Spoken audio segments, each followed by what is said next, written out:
we went back with these guys to their fraternity, and I had no intention of doing anything other than just being social and flirting.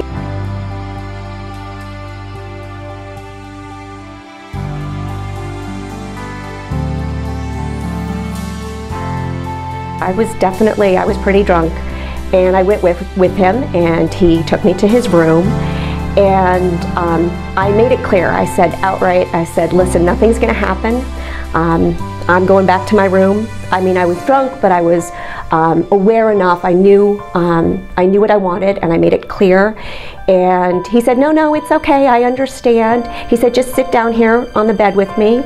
And I sat next to him, and we started kissing, but I did make it clear. I said, look, my clothes aren't coming off. I'm going back to my room.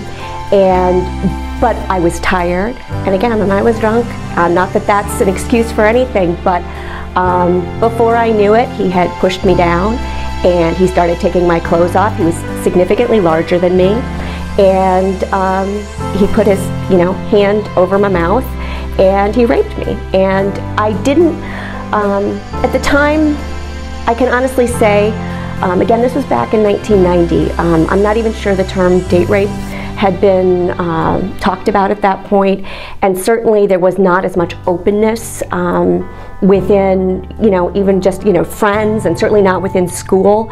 And I just kind of quietly put my, when it was over, he didn't say anything, I didn't say anything, I just put my clothes back on. I said, well, I'm gonna go back to my room.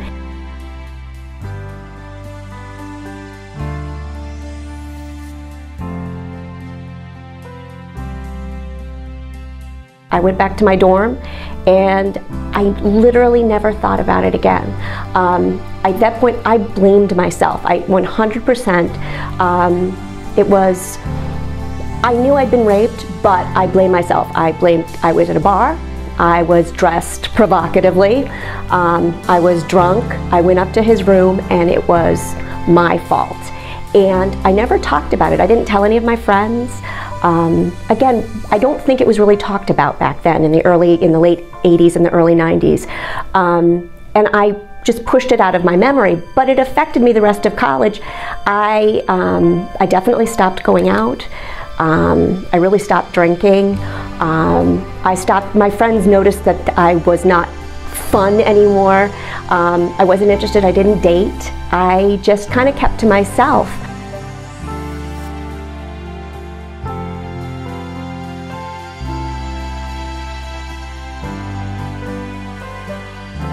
I knew something had happened to me. I knew something internally had completely changed, and my trust of guys had completely changed.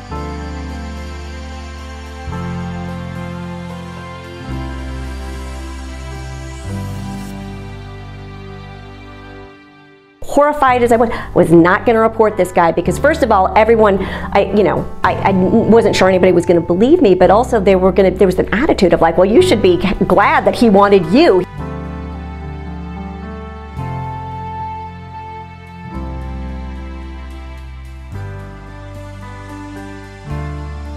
We live in a society where, somebody's deemed they're far more attractive than another person, and that attitude of, well, you should be grateful, you're out of his league or out of her league, so, I can't believe that you're complaining about this or saying this. That is, sadly, that has not changed, but I would encourage, it doesn't matter who it is.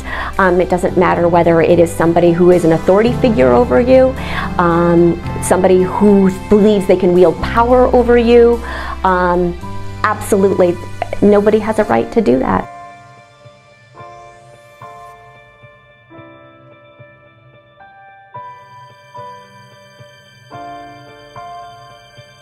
My alarm went off to go run it at 3 in the morning, and I said, you know what, I don't have to get up. I'm giving my notice. I'm going to go run. I'm going to let myself sleep until 5. So I got up at 5, and I did my usual, got myself together, and went out for my usual run. And when I was running, I happened to see I ran the same route, but again at a different time.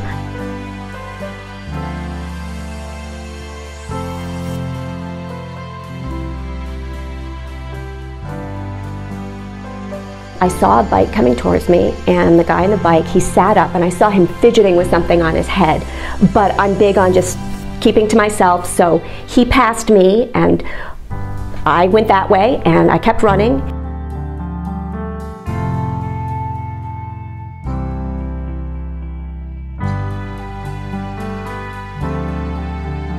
I turned my head just in time to be picked up, a gloved hand put over my mouth, something jabbed into my side, which was a knife, saying, "Make a noise and I'll kill you." And I was dragged into the woods, and the guy, that was the guy on a bike, he turned around and followed me. He had a ski mask over his head, and he said, and he just kept telling me, "Don't turn around, don't turn around." And he told me to pull my pants down.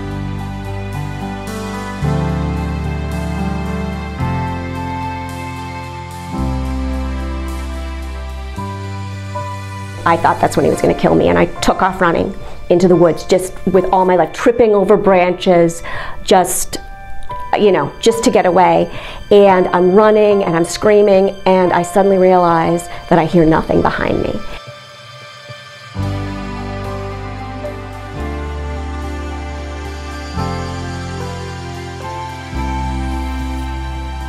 It brought back everything from when I was in college and this had happened. I said, you know what? Not going to say anything. Why upset my husband? I'd just been married for 9 months. Why upset my parents, at the time professors at Syracuse University? Why do this? Pretend it didn't happen and go on with your life. You're moving down, in a week you're moving down to New York City. You're starting life. Just pretend it didn't happen. And I get to the door of my apartment and I open it and I'm like, I can't do that. I can't pretend anymore.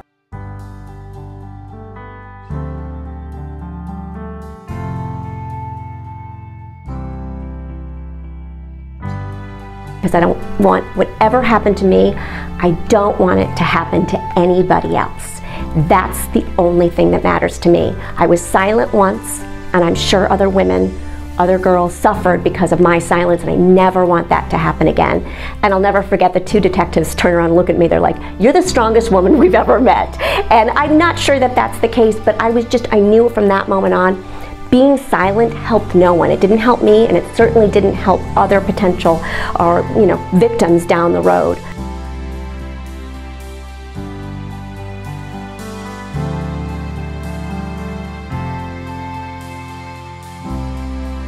The hurt and the emotional damage that happens to family members is, it's really far more devastating. I guess this is where I become emotional. Just because they want to help, but there's nothing they can do. So it's just, that's the hard part. I was ready to move on, but they weren't. Especially my husband, who felt like he failed because he wasn't there to help me, although he didn't do anything. It affects everybody.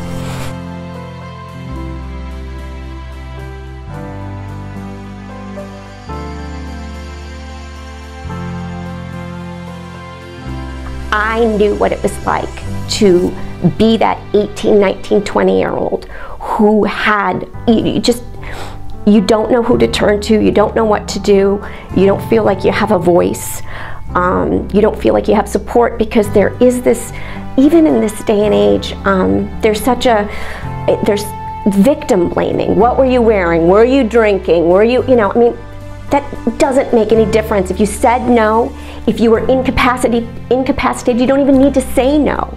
If you are not able to give an affirmative yes, it's not okay.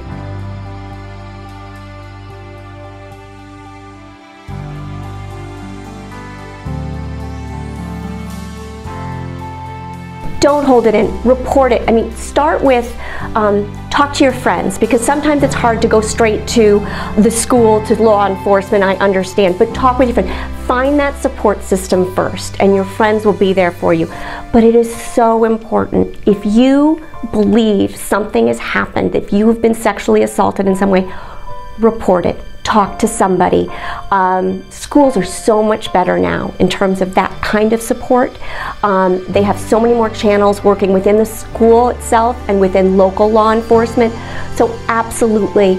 And for me, it was a matter of the guilt that I felt, because again, there was a lot of victim blaming, and there still is a lot of that victim blaming. Were you drinking? What were you wearing? Were you asking for it, kind of thing. But for me, it was my not reporting it emboldened and empowered my attacker to do it again.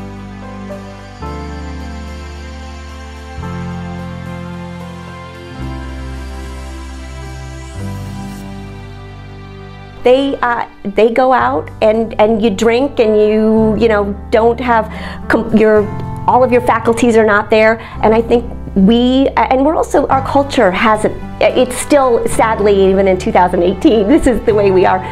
There is still a lot of self-blaming of women. Oh, I shouldn't have done that. I shouldn't have gone with him. I shouldn't have gone up to his room. I shouldn't have, been alone with him. So there's a lot of that.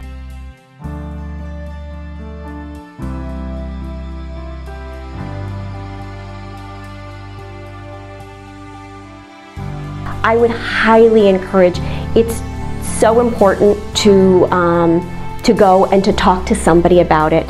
Even if you don't want to give names, if you don't want to give specific situations, it is for your own mental health, for your own well-being. It's the kind of thing that can eat you alive. It can affect your academics. It can affect your personal relationships, not just short-term, but long-term. Like I said, for me, I stopped dating, I stopped going out, I became very reclusive.